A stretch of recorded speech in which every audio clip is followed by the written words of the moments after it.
Good evening and welcome to Straight Talk. I'm your host, Eugene Chan, and our guest tonight is Professor Whitman Hong, who is the Hong Kong Deputy to the National People's Congress. He's also the Principal Liaison Officer for Hong Kong Shenzhen Shanghai Authority, and in that capacity, we are very pleased that he can speak to us about the opportunities that the Shanghai development present to Hong Kong. Welcome, Whitman. Thank you. The name Shanghai is becoming more and more familiar to us. In news and media, basically, we hear the name all the time. As I understand it, the official name, which I could read from here, is called the Shanghai Shenzhen Hong Kong Modern Surface Industry Cooperation Zone, which has been a special economic zone in Shenzhen in 2009, which was created to boost the cooperation between Shenzhen and Hong Kong. And in September this year, the central authorities have announced they will increase the size for 8 times from 15 square kilometers to 120 square kilometers to further boost the cooperation between Hong Kong and Shenzhen. And in the recent Chief Executive Policy Address, this is also an integral part of her work. And some say this is going to be the blueprint for Hong Kong's long-term development. So since you are the liaison officer, maybe you're the best person to tell us all what is Shanghai and what is this new plan all about? Yes, thanks, Eugene. So first of all, Shanghai has been in place, just like you said, quite a while ago. Actually, to be exact, it's 2010 when the State Council approved the setup of this zone. Okay, but it took them 2 years. Also, there's a local legislature to go through, and then I have been on board since 2014. Mm-hmm. So at the beginning, it was only 15 square kilometers. But also it's a main testing bed for opening up and reform. Now, on 6th of September, this new document released. If you read the document, it actually says comprehensive and deepening, and then Shanghai, the long name, reform and open up. So the main focus is not really on the geographical expansion, although that's part of it, just let's say 8 times. The more important thing is a more comprehensive and deepening of the opening and reform of Shanghai, in particularly more open to Hong Kong, and also reforming our own internal procedures and regulations to make it easier for Hong Kong people to come to Shanghai, to work, to start up, and for professionals to practice. So that's the main essence of the whole document. Of course, we can go through in detail later, but in essence, it's about really, we have been doing reform and opening up. Now is the time when we have tested quite a few things, and with the Greater Bay Area, the overall plan, it's the time for us to further deepen and more comprehensive, wider opening up. Well, Whitman, since you mentioned about the document, which I have read, I'm sure some of the viewers will try to read as well. I think this is the best opportunity for you to explain to us, because the new plan says by 2035, Shanghai will boost a world-class business environment and become an engine for high-quality development with strong capability in global resource allocation, breeding innovation, and leading coordinated development. The terms are very big names, yes. Big terms. What does that mean? Well, this is obviously the long-term goal. The first is business environment. We have been trying to improve the business environment, make it easier, try to learn from Hong Kong. And there has been a series of reforms in the past that helped. For example, we were the first to have this one-stop shop for setting up a company. There was delegation from various ministries at the central government level to give us the power so that, for example, any foreign enterprises, foreign investor enterprises of less than 300 million RMB, or 300 million US actually, we can do the actual registration without going through the authority in the city. Okay. There was other things to, for example, there's this thing called QFLP, Qualified Foreign Limited Partnership. Basically, we recognize the number 9 license of Hong Kong, so that people with that license then can set up a private equity firm in Shanghai and get the license. So these are all the reforms and opening up that we have done both in the professional services and finance area in the past. Now, with this new document, what we're saying is let's widen the scope. Let's deepen, the reform. Let's try to see, okay, for example, in what is now called a cross-border practicing. The original scope, for example, is only on the engineering, surveying, and architect for Hong Kong developers. Can we widen the scope to be non-Hong Kong developers, government projects, and the way of practice would be the same. In the past, we were the first to allow, for example, Hong Kong lawyers to set up joint venture firms in Shanghai. Actually, there was the first one was set up there, and then recently, they have expanded to tax professional firms. Mm-hmm. But in the future, with the new document, what they're saying is, in the past, even you have a joint venture, Hong Kong lawyer can only do thinking about Hong Kong law, and for the mainland law, you still need the mainland lawyers, which is still the same firm. You can have one invoice, but separate bill, separate services, one bill. But now what they're saying is they will be allowing Hong Kong law professionals, mostly lawyers, to act as professional witnesses in the court of Shanghai to explain Hong Kong laws. So the background of that is that since 2015, we have introduced this thing is that Hong Kong related commercial dispute can be tried under Hong Kong law if that is agreed in the agreement. Right. Okay, and there's many cases that have already been tried. Right. But since you've been there in 2014, has there been a lot of people knocking on the door and want to go to Shanghai, or it has been very lukewarm and not many people have been there? There are phases. Okay, when I first started, there were about 300 Hong Kong firms registered in Shanghai in 2014. Now it's about 11,000. So there's a huge surge in the I think 2015 and 16 and 17. There's a slowdown a little bit last year, I think, because of pandemic. Right. People can't cross the border, so how can you set up a company there? So, but in general, there's a lot of interests. Right. Yes, women. You also mentioned another term, calling a test platform for deepening reform and innovation.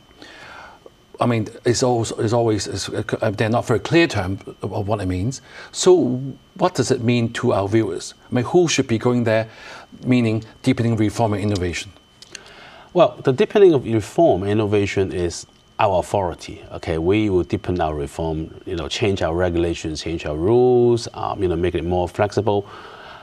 But who should come in? I mean, mainly there are three kinds of Hong Kong, the professional firms, whether it's legal or, accounting, and then all the engineers, architects, and surveyors.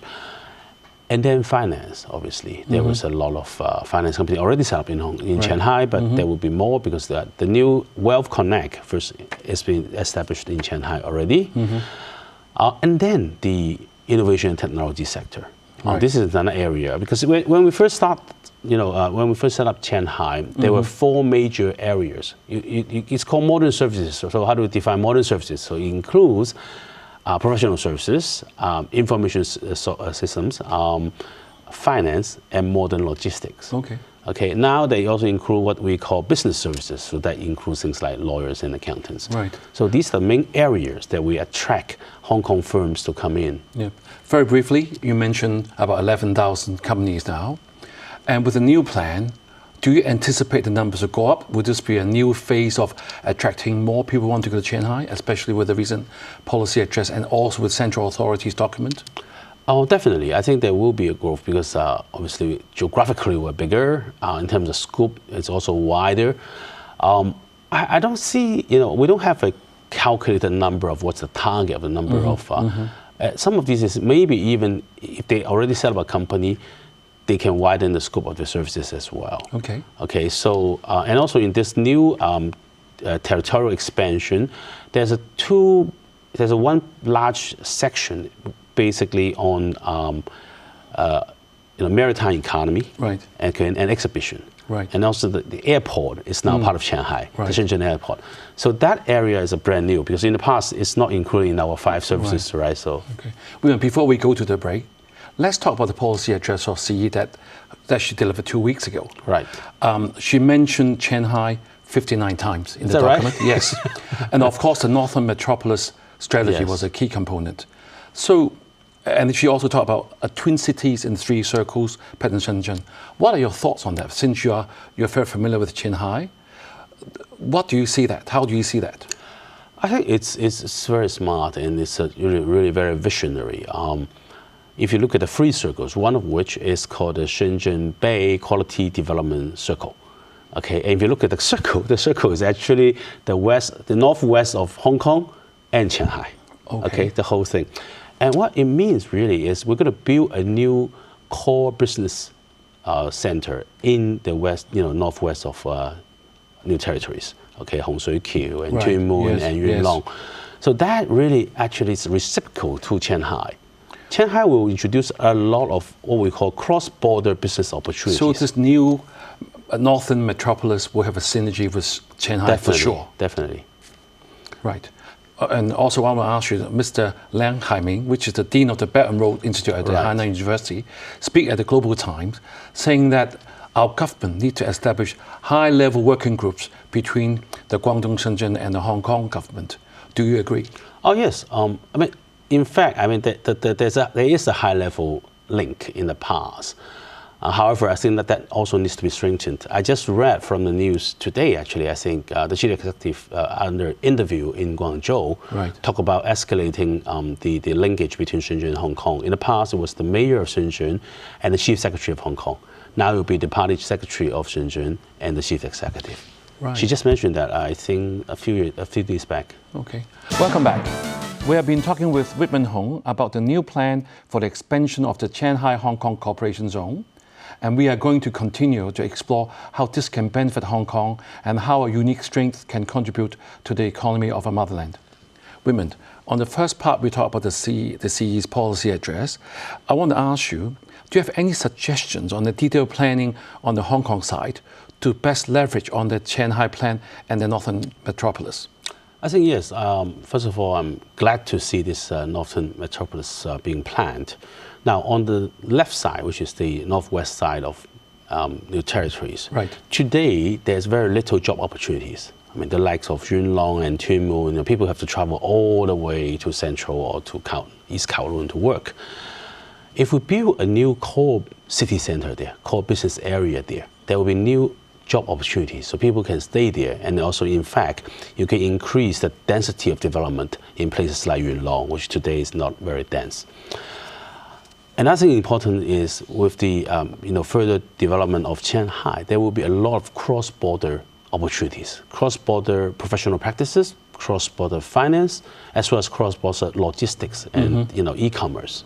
So what I would suggest is the Hong Kong side would build a reciprocal area. For example, when we do have the cross-border logistics for the cross-border e-commerce, I would suggest that we can build a park for these cross-border e-commerce people, as like a startup park, as well as a logistic distribution center to help them to because today there's the roads are not that good in that part of Hong Kong.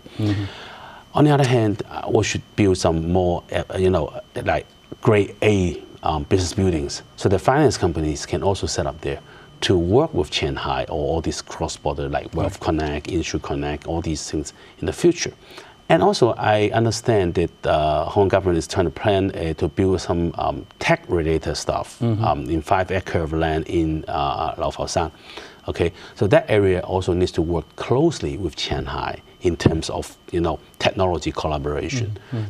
And what is most important is we're going to build a railway connection between Hong Shui Kiu and Shanghai. Now, this has been suggested for a long time, but finally, I think the authorities have made up their mind to build that rail. Once you have that rail connection, then people live in the northwestern part of Hong Kong, they can actually work in Shanghai and commute on a daily basis. This will further, ease the burden on the Tsuen Wan line, as well as, allowing more people to live in that area, solving the housing problem in Hong Kong. Whitman, from what you've been telling us, obviously this Northern Metropolis strategy is really opening up all the possibilities for Shanghai, and it's going to be a real good blueprint for Hong Kong's future development. And also I want to ask you, in Macau, they've got what I call Huangqing, and then they have kind of a dual director system whereby the Guangdong and the Macau chief executives are having a joint governance. But in this Shanghai cooperation zone, as you said, we don't have the authority. Why is that? Simply. Well, the entry point is very different. I mean, the purpose is very different. The purpose of Hengqin is really to give a geographical area so that Macau can expand their industries. As you know, Macau has been very, very narrow in terms of the industry. There's only one industry there. Okay, but because of the limitation of the size of Macau, they need more land. And Hengqin is just very close to them. They already have the University of Macau there already. So now, really, it will give the physical area, physical capacity, so that Macau can develop their new industries such as IC, Chinese medicine, all these. Whereas in Shenzhen and Hong Kong collaboration, that was never the key. The key is really like, lower the entry points, allowing more Hong Kong companies to come in, allowing more Hong Kong professionals to practice, and also to really build a very robust cross-border finance. Okay, so that's why the focus of Shanghai is really on the reform and opening up, instead of the geographical areas. Since you mentioned about Hong Kong's strength, I'm sure all our viewers will be from some relevant sectors. I think the three main ones are the financial services, professional services, even technological.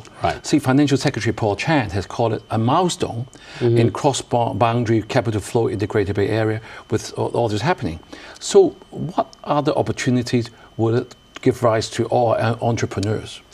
I think finance is very simple. Okay, there is a large growing number of middle class, middle income or high income people in China, and they want to invest. They want to do asset management, and Hong Kong is one of the best places to do asset management. So by having this link between Shanghai and Hong Kong, we can manage the fund in an orderly manner to Hong Kong. For example, in the Wealth Connect, right? It's right now it's like 1 million per person, but the total cap is 150 billion RMBs. So there's a large there's a large demand for this kind of cross-border asset management, and vice versa as well. Hong Kong people sometimes they want to allocate some funds to renminbi-backed assets. Okay, they can also leverage this asset. So a lot of this cross-border fund connection is very important. Second is professional services. I mean, obviously there's going to be a lot of new infrastructure building because they expand the scope in Shanghai. Huge opportunities for Hong Kong professionals. Okay, right now we're already allowing Hong Kong professionals, like in the construction-related professionals, they can actually practice in Shanghai without needing a license. But in time, also healthcare professionals as well. Healthcare is already allowed under SIPA. So, and then in this document, we also say we welcome Hong Kong healthcare industry to come in and set up like things like hospitals, universities, education. So there will be a lot of these new opening up here.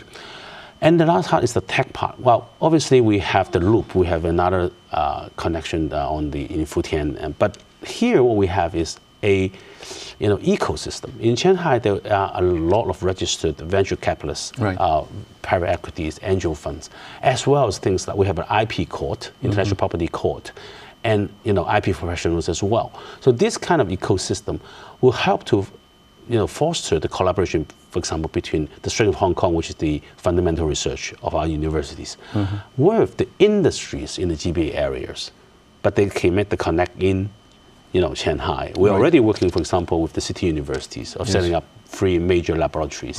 So these things will all go up. I think there is a huge opportunity, but you need to find for yourself. Since you mentioned about our strength, which is legal services, I know that we will be having an international legal service center, as well as what we call International Commercial Dispute Resolution Center in Shanghai, which is mentioned in the 14th Five-Year Plan. Will Hong Kong laws be applied in that Shanghai cooperation zone?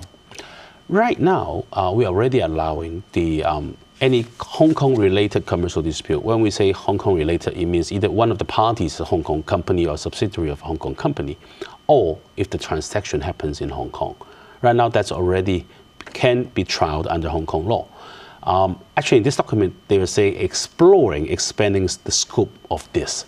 So I don't know how expand. Maybe non-Hong Kong related, for example, commercial dispute. Maybe in the future we'll be allowing Hong Kong lawyers to actually represent.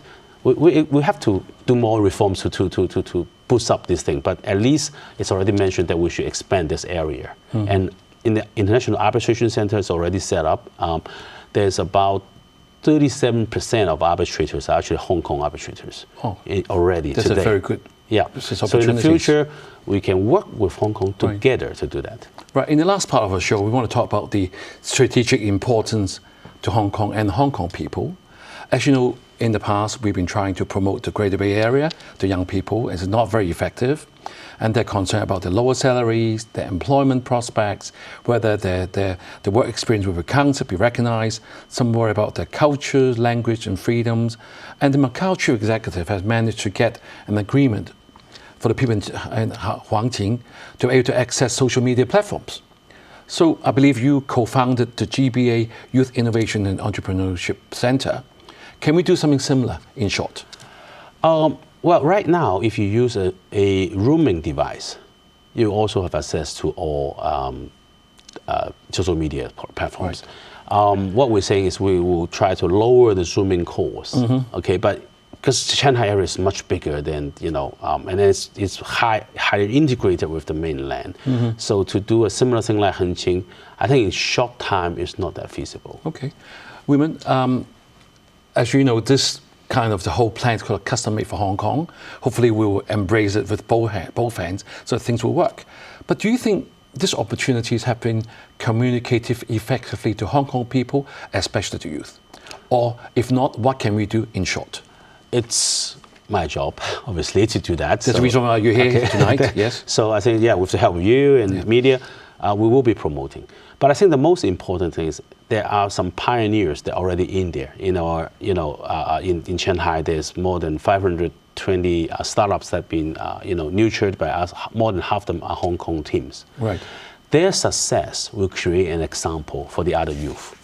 So I think my job, one side is promoting, the other side is ensuring those who have entered Shanghai will be successful. Right. Women, we had Professor Lau Siu Kai here on our show a few weeks ago, and he has said that it is our last chance to capitalize on our nation's development, like the 14th Five-Year Plan. If we miss the boat, we'll become a liability to our country and we'll lose the niche of one country, two system. Do you agree? I can't say I totally agree. I think, yes, it is probably the last chance. Okay, and then we'll become marginalized. I don't think we will become a liability that's, in that area, but we'll be marginalized. I mean, our development will be, limited. Right. So it is our, the biggest chance to actually leverage the development of the mainland to help Hong Kong's, future. Right. Thank you, Whitman. I think you have outlined very well to our viewers that there are many opportunities that the Shanghai Plan brings to business and the people in Hong Kong. And thank you all for joining, and have a good week.